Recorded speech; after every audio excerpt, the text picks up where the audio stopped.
అసలు వాళ్ళు ఆకలేసి అరిచారో నా కోసం అరిచారో కూడా అర్థం కాని సిచ్యువేషన్లో ఉన్నాను. ఫస్ట్ టైం మైక్ మన దాకా రావడం అంటే ఆల్మోస్ట్ తిరుపతి వెంకటేశ్వర స్వామిని చూసినంత ఆనందంగా ఉంది నాకు. సీరియస్, నేను జబర్దస్త్ స్టేజ్ మీదకి రావడానికి కూడా చాలా తక్కువ టైం పట్టింది. కానీ ఈరోజు ఈ స్టేజ్ మీదకి రావడానికి నిజంగా చాలా ఎక్కువ టైం పట్టింది. ఒక టైంలో ఇలా అందరూ మాట్లాడుకుంటూ పోతే ఆగస్టు 9th వచ్చేస్తుందేమో అని సందేహం కూడా వచ్చింది. చిన్న సందేహం కూడా వచ్చింది నాకు నిజంగా. అసలు బేసిక్గా ఈ ఈవెంట్కి నేను ఇంకా కొంచెం ముందే రావాలి.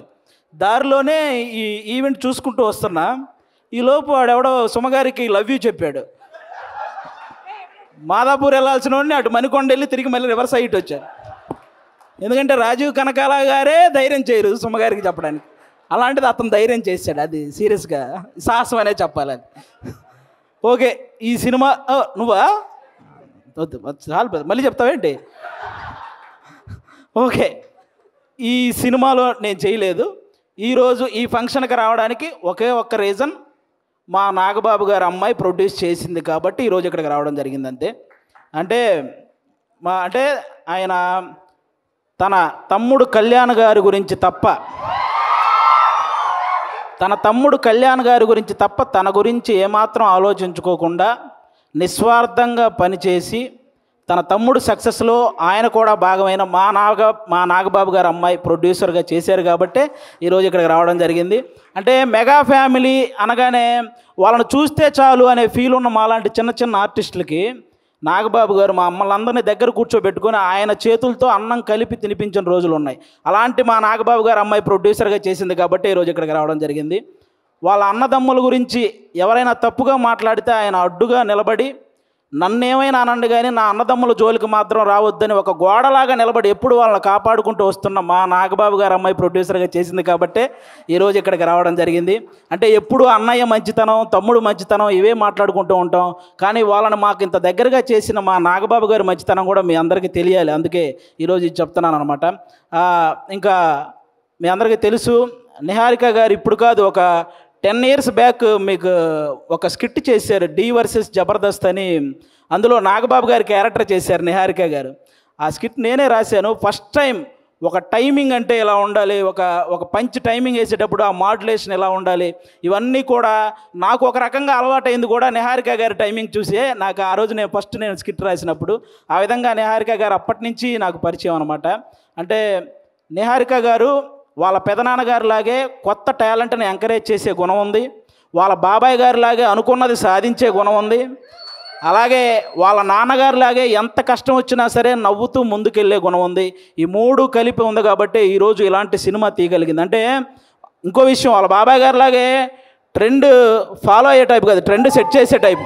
అందుకే 11 మంది హీరోలను పెట్టి ఒక సినిమా అంటే ఖచ్చితంగా ట్రెండ్ సెట్ చేసినట్టే. అవునా? 11 మంది హీరోలు అంటే ఇప్పుడు రీసెంట్గా మన 11 మంది క్రికెటర్లు మన దేశానికి వరల్డ్ కప్ తెచ్చినట్టు ఈ 11 మంది హీరోలు మా నిహారిక గారికి మంచి విజయాన్ని అందించాలని మనస్ఫూర్తిగా కోరుకుంటున్నాను. మనకు 11 అంటే చాలా గుర్తొస్తాయి, కానీ ఈ సినిమా తర్వాత 11 అంటే ఈ 11 మందే గుర్తొస్తారు. అదైతే నేను నమ్ముతున్నాను. కాబట్టి అంటే ప్రతి ఊర్లో ఒక కమిటీ ఉంటుంది. ఆ కమిటీలో కుర్రాళ్ళు ఉంటారు. బేసిక్గా సమస్యను క్రియేట్ చేసేది వాళ్ళే, సమస్యను సాల్వ్ చేసేది వాళ్ళే. అలాంటి కుర్రాళ్ళు అనమాట. అలా ప్రతి ఊర్లో ఉంటారు కాబట్టి ఈ కమిటీ కుర్రాళ్ళంతా మీరంతా ఒక్కసారి మీ ఊరోళ్ళందరికీ కూడా ఈ కమిటీ కుర్రాళ్ళు సినిమా చూపించాలని మనస్ఫూర్తిగా కోరుకుంటున్నాను. ఎందుకంటే ట్రైలర్ చూస్తే అర్థమవుతుంది. మీరందరూ ఈ సినిమా చూసినప్పుడు మేము కూడా ఇలా చేసేవాళ్ళం కదా అని గుర్తు చేసే క్యారెక్టర్లు ఉన్నాయి. మేము ఇలా ఎందుకు చేసాం అని ఆలోచింపజేసే క్యారెక్టర్లు ఉన్నాయి. ఇక నుంచి ఇలా చేద్దాం అని అనుసరించే క్యారెక్టర్లు కూడా ఉన్నాయి అనిపిస్తుంది ఈ సినిమాలో. కాబట్టి మీరందరూ కూడా ఈ కమిటీ కుర్రాళ్ళ సినిమా, మీ ఊర్లో ఉన్న కమిటీ కుర్రాళ్ళందరూ ప్రతి ఊరు వాళ్ళని తీసుకెళ్ళి ఈ సినిమా చూడాలని మనస్ఫూర్తిగా కోరుకుంటున్నాను. అలాగే ఈరోజు ఇక్కడికి ఈ సినిమాను ఆశీర్వదించడానికి వచ్చిన మన ముగ్గురు గెస్ట్ల హీరోలు, అంటే వాళ్ళు కథ నేను సెలెక్ట్ చేసుకోవటం కాదు, కథ నన్ను సెలెక్ట్ చేసుకోవాలి అని ఫీల్ అయ్యే ముగ్గురు గెస్టులు ఇక్కడ ఉన్నారు మనకి. వాళ్ళ ముగ్గురు వైవిధ్యమైన సినిమాలు చేస్తూ వస్తున్నారు. ఇక్కడ అడవిశేష్ గారు అయితే మామూలుగా ఎవరైనా సీట్లో కూర్చొని చూసే సినిమాలు ఈయన సీట్ ఎడ్జ్లో కూర్చొని చూసే సినిమాలు చేస్తుంటాడు. అంటే మొత్తం అన్ని ట్విస్టులు ఉంటాయి ఆయన ఏ సినిమా చేసినా. ఆయన ఇండస్ట్రీకి వచ్చినప్పుడు కొత్తలో ఆయన నేర్చుకుంది ఏంటంటే నా బాడీ లాంగ్వేజ్ ఎలాంటి సినిమాలు చేయకూడదో తెలుసుకున్నాడు ఫస్ట్ ఆయన. ఆ తర్వాత ఆయన చేసిన సినిమాలన్నీ ఎలాంటి ట్రెండ్ సృష్టించాయో మీ అందరికీ తెలుసు. అక్షానం కానీ, గూఢాచారి, ఎవరు, మేజర్, ఇలా చెప్పుకుంటూ పోతే అన్ని అంటే ఆయన సినిమాలకు ఒక సపరేట్ ఫ్యాన్ బేస్ ఉంది. ఇంకా మా సాయి ధర్మ తేజ్ గారు మామూలుగా ఎవరైనా పేరులో ఇంటి పేరు పెట్టుకుంటారు, కొంతమంది క్యాస్ట్ పేరు పెట్టుకుంటారు, కొంతమంది నాన్నగారి పేరు పెట్టుకుంటారు. కానీ ఫస్ట్ టైం పేరులో అమ్మగారి పేరు పెట్టుకొని ప్రతి ఒక్కరూ వాళ్ళ అమ్మని అంతలా గౌరవించాలి అని మనందరికీ ఒక సంకేతాన్ని ఇచ్చినటువంటి హీరో మన సాయి ధర్మ తేజ్ గారు. అంతేకాదు రీసెంట్గా ఒక ఓల్డ్ ఆర్టిస్ట్ మన పావలా శ్యామల గారు ఇబ్బందుల్లో ఉంటే ఆవిడకి 5 లక్షల సహాయం చేశారు మన సాయి ధర్మ తేజ్ గారు. అంటే సంపాదించే శక్తి దేవుడు అందరికీ ఇస్తాడు, కానీ సహాయం చేసే మనసు కొంతమందికే ఇస్తాడు. అందులో మన సాయి ధర్మ తేజ్ గారు కూడా ఉండడం నిజంగా మనందరి అదృష్టం.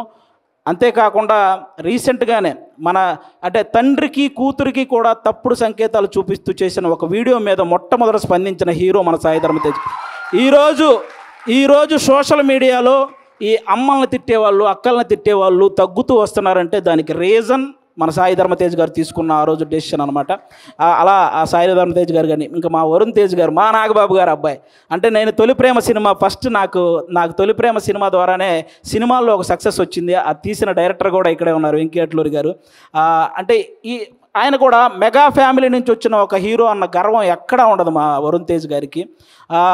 చిరంజీవి గారు లాగే వైవిధ్యమైన కథలను ఎంచుకుంటూ వెళ్తుంటారు. అంటే అప్పట్లో చిరంజీవి గారు రుద్రవీణ చేశారు, గ్యాంగ్ లీడర్ లాంటి సినిమా చేశారు, అలాగే చంటబ్బాయి లాంటి కామెడీ సినిమా చేశారు, ఆపద్ బాంధవ్ లాంటి ఒక ప్రయోగమైన సినిమా చేశారు. అలాగే మా వరుణ్ తేజ్ గారు కూడా తొలి ప్రేమ లాంటి లవర్ బాయ్ క్యారెక్టర్ చేశారు, ఫిదా లాంటి పక్కింటి అబ్బాయి లాంటి క్యారెక్టర్ చేశారు, అంతరిక్షం లాంటి ప్రయోగం చేశారు, గద్దలకొండ గణేష్ లాంటి మాసు చేశారు, F2 లాంటి ఫన్. అంటే ఒక డైరెక్టర్కి ఛాలెంజ్, నేను ఏదైనా చేయగలను, మీరు ఎలాంటి సబ్జెక్ట్తో వచ్చినా చేయగలను అనే హీరోగా మా వరుణ్ తేజ్ గారు తయారవుతున్నారు. కాబట్టి ఇలాంటి గెస్టులు ఈరోజు మన దగ్గరికి రావడం నిజంగా మీ సినిమాకి, అలాగే ముఖ్యంగా ఇక్కడ ఈరోజు ఎవరైతే కుర్రాళ్ళు ఉన్నారో మొత్తం, నేను బేసిక్గా ఇక్కడ ఎవరో కొత్త కుర్రాళ్ళు అన్నారు, కానీ వాళ్ళు స్టేజ్ మీద మాట్లాడింది, ట్రైలర్లో చేసింది చూస్తే ఈ ముందున్న వాళ్ళందరూ కొత్త కుర్రాళ్ళు అనిపించింది నాకు.